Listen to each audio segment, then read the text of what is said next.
Keep this simple for the title of the video. I think I'm just gonna make this unedited, clean cut, no BS. If you are tired of working your job, if you are tired of your cycling grind back to back to back to back, and you feel like you're just churning, you're in this state of life where you're purifying yourself. You're purifying yourself of respect, right?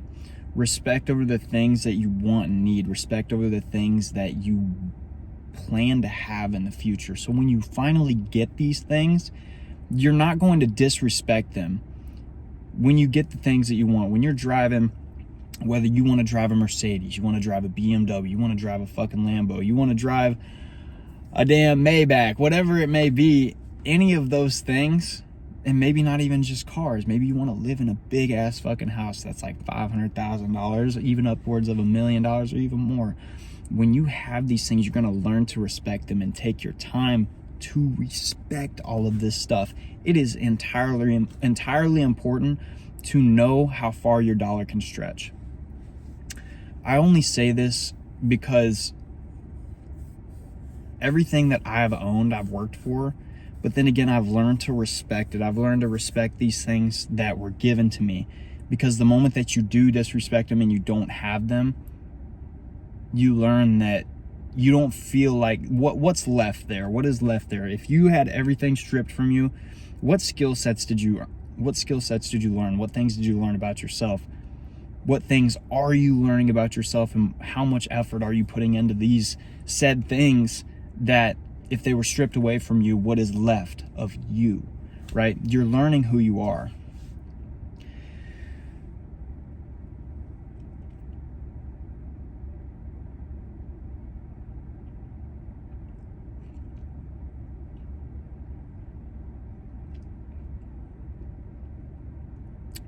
If I lost everything today and I didn't have anything, didn't have a car, didn't have a place to live, didn't have a place to eat, what kind of person would that turn you into?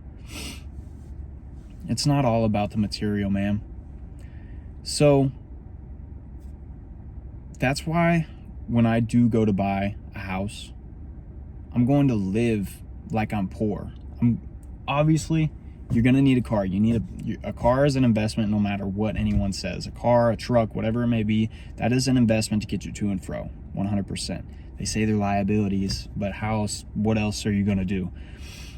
My car's paid off, and if I buy a house, if I can cheap out on the house and I can live in a tiny home, something small, think of how much investment money that frees up. Think of how much money I can put towards something that's going to generate me dividends. If I want to invest in my cryptos, if I want to invest in certain ETFs, stocks, CDs, say I actually open up a fucking CD, say I want to buy a second house and rent that out, you can live like you're poor and nobody has to fucking know. You can be like, man, I just really ain't got nothing.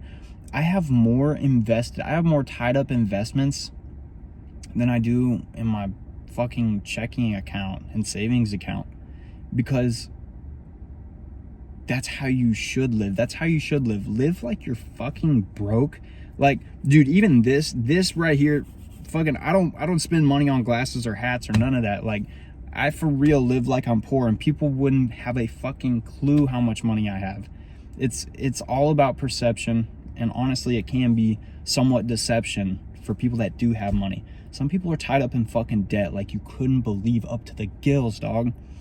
So live your life like you were fucking broke.